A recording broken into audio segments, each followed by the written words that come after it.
आज हम मुंशी प्रेमचंद की ऐसी कहानी पर बात करने वाले हैं जो आपको अंदर तक हिला देगी। कहानी का नाम है शांति, लेकिन इसमें शांति कहीं नहीं है। ये किरदारों के मनोविज्ञान और सामाजिक दबाव की परतों को इस तरह खोलती है कि हम सोचने पर मजबूर हो जाते हैं। कहानी के केंद्र में है कथावाचक, उनके दिवंगत दोस्त देवनाथ, देवनाथ की पत्नी गोपा और उनकी बेटी सुनीता। हाँ, और जो बात इस कहानी को और भी ज्यादा असरदार बनाती है वो ये है कि इसमें कोई पारंपरिक विलन नहीं है, कोई डाकू या शैतान नहीं है। सही बात है। यहाँ किरदार खुद ही अपने ही सिद्धांतों, अपनी ही अच्छाइयों और अपनी ही मर्यादा के बोझ तले दबकर एक भयानक त्रासदी का शिकार हो जाते हैं। बिल्कुल। आज की चर्चा इसी बात पर होगी कि कैसे अच्छाई भी कभी-कभी तबाही का कारण बन सकती है। चलिए इसी पॉइंट से शुरू करते हैं। इस पूरी कहानी की जड़ में एक किरदार है देवनाथ। कथावाचक उन्हें अपना सबसे अच्छा दोस्त बताते हैं, एक ऐसा इंसान जो जिंदा दिल है, दिल का बहुत बड़ा है, दोस्तों पर जान छिड़कता है। लेकिन एक बड़ी समस्या है, वो दुनियादारी से बिल्कुल अनजान है, एकदम भोले। आपको क्या लगता है, क्या उनका ये भोलापन एक गुण था या एक बहुत बड़ी खामी? ये एक बहुत ही जरूरी सवाल है। प्रेमचंद यहाँ दिखाते हैं कि जरूरत से ज्यादा भोलापन, जिसे हम अक्सर एक गुण मानते हैं, वो व्यावहारिक दुनिया में एक अभिशाप बन सकता है। अच्छा। देवनाथ की अच्छाई ऐसी है कि दोस्त उन्हें धोखा लेते हैं, उनका पैसा लूटते हैं, पर वो कभी सबक नहीं सीखते। हाँ। वो मानते ही नहीं कि कोई उन्हें धोखा दे सकता है। ये एक तरह की जिद है, नहीं अपनी ही एक आदर्श दुनिया में जीने की जिद है।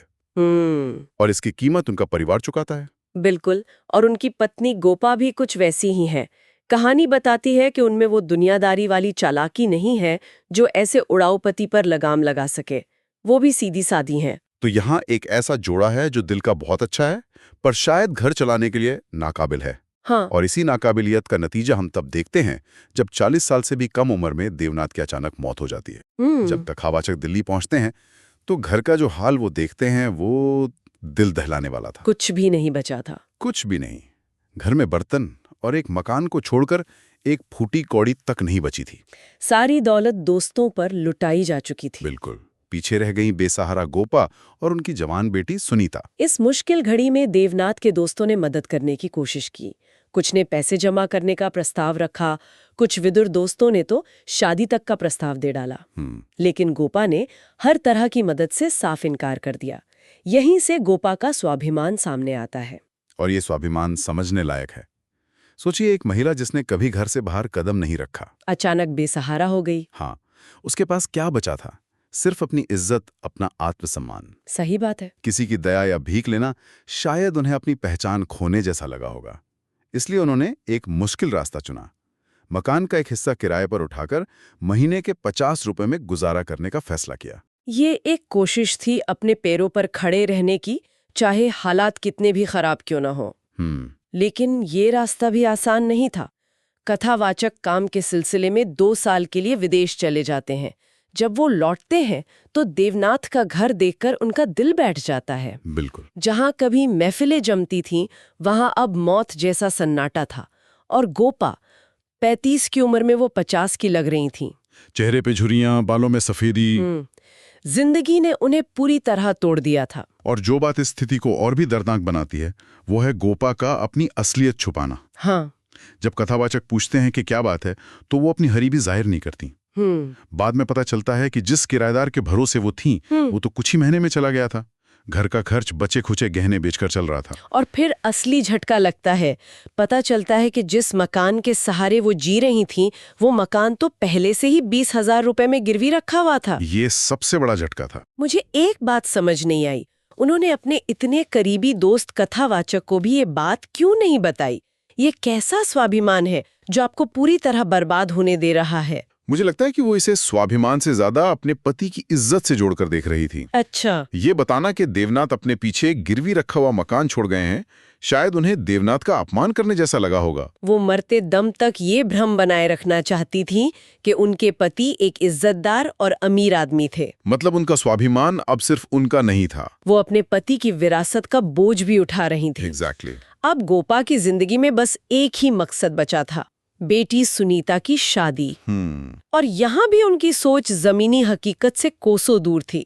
वो सुनीता की शादी शहर के एक बहुत अमीर आदमी लाला मदारी लाल के बेटे से करना चाहती थी। और कथावाचक ये सुनकर चौंक जाते हैं। हाँ, क्योंकि उन्होंने सुन रखा था कि मदारी लाल एक नंबर के लालची और बुरे इंसान है। लेकिन यही कहानी एक बहुत दिलचस्प मोड़ लेती है। बिल्कुल। उदार और सज्जन व्यक्ति लगते हैं। हाँ, वो कहते हैं कि देवनाथ जैसे शरीफ आदमी की बेटी उनके घर की बहू बने, ये तो उनका सौभाग्य है। और वो साफ साफ कहते हैं, मैं उनसे दहेज नहीं चाहता, केवल कन्या चाहता हूँ। ये तो कमाल का ट्विस्ट है। तो क्या मदारी लाल वाकई बदल गए थे, या ये कोई बहुत बड़ी चाल थी? कि एक पल के लिए तो लगता है कि शायद सब कुछ ठीक हो जाएगा। और यही उम्मीद गोपा को पूरी तरह से एक जुनून में धकेल देती है। मदारी लाल के एक आश्वासन पर वो अपनी पूरी दुनिया दांव पर लगा देती हैं। हाँ, उन्होंने अपनी कुल मर्यादा का एक महान आदर्श बना लिया। वो ये साबित करना चाहती थीं कि लुटा हुआ हाथी भी 9 लाख का होता है। इसके लिए उन्होंने घर घर जाकर जिससे हो सका कर्ज लिया, दिन रात एक करके तैयारियों में जुट गईं। यहाँ मर्यादा की जो अवधारणा है वो बहुत भारी है। ये सिर्फ एक शादी की तैयारी नहीं लग रही, ये एक जंग की तैयारी लग रही है। हाँ, बिल्कुल, ये उनके पति की इज्जत की जंग थी। वो कथावाचक से एक बहुत गहरी बात कहती हैं, ये देह मेरी है पर इसके अंदर जो आत्मा है वो उनकी है। ये पंक्ति ये उस दौर की महिलाओं की पूरी स्थिति को बयां कर देती है। हाँ, गोपा खुद को सिर्फ देवनाथ की अमानत समझती हैं।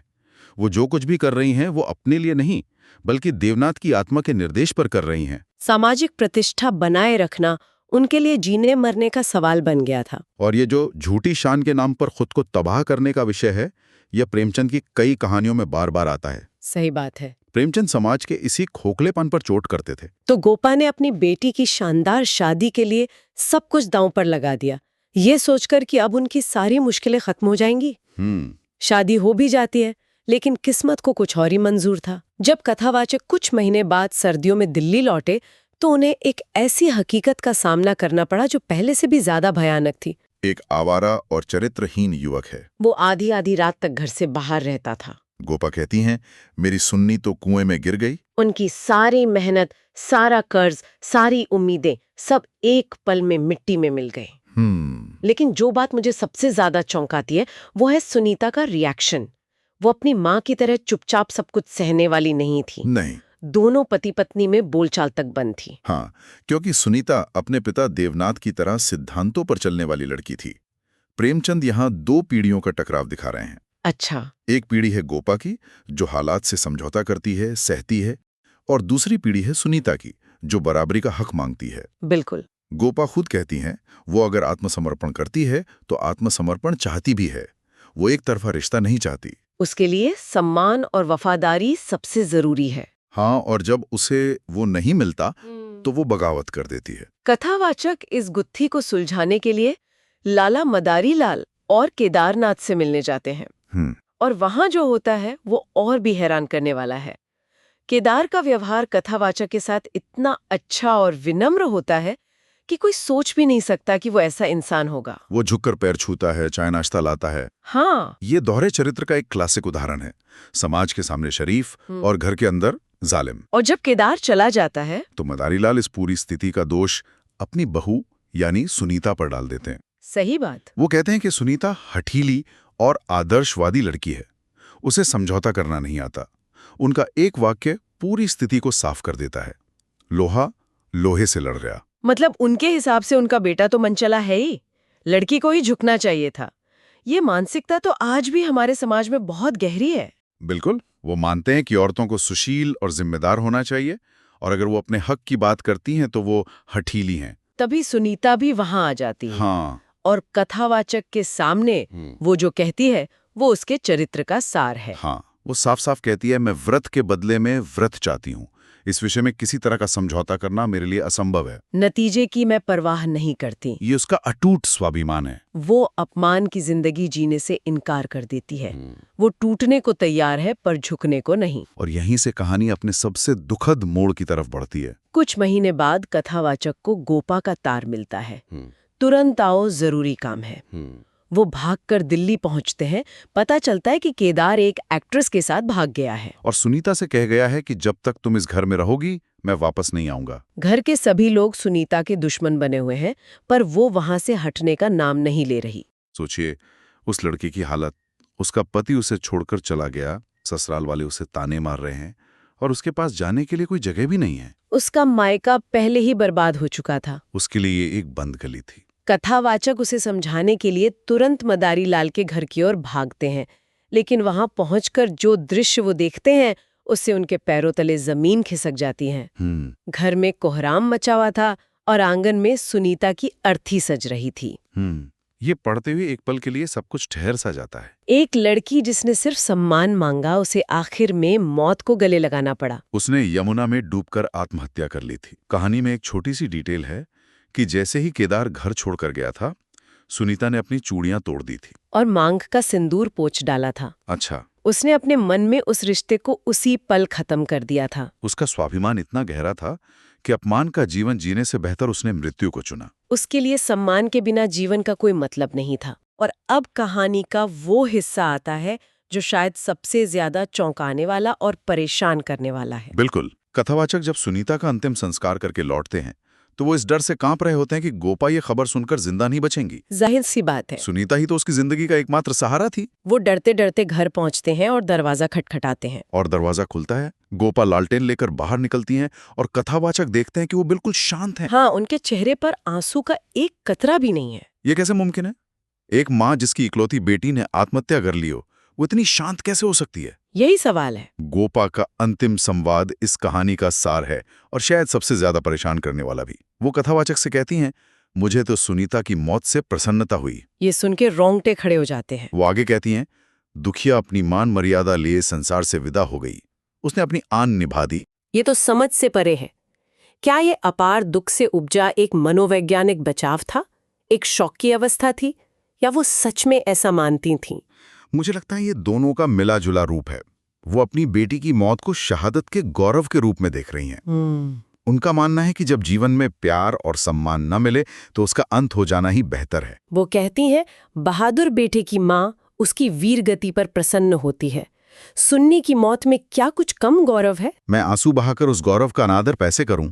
अपनी बेटी की त्रासदी को उन्होंने मर्यादा और आन की चादर से ढककर एक गौरवशाली अंत बना दिया है। शायद यही एकमात्र तरीका था उनके लिए इस असहनीय दुख के साथ जीने का। बिल्कुल। तो अंत में हम देखते हैं कि कैसे देवनाथ का भोलापन, जिसने परिवार को आर्थिक रूप से कमजोर किया, फिर गोपा का सामाजिक मर्यादा का बोझ, जिसने उन्हें कर्ज में डुबोकर एक गलत रिश्ते में धकेला, और आखिर में सुनीता का अटूट स्वाभिमान, जिसने उसे झुकने की बजाय टूटना सिखाया। इन सब ने मिलकर इस शांति नाम की कहानी में एक भयानक अशांति को जन्म दिया।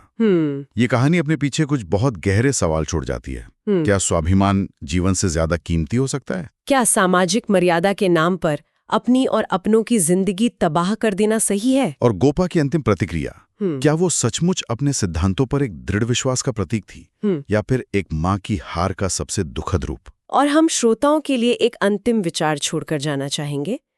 क्या सुनीता का निर्णय बहादुरी था, या परिस्थितियों के सामने हार मान लेना?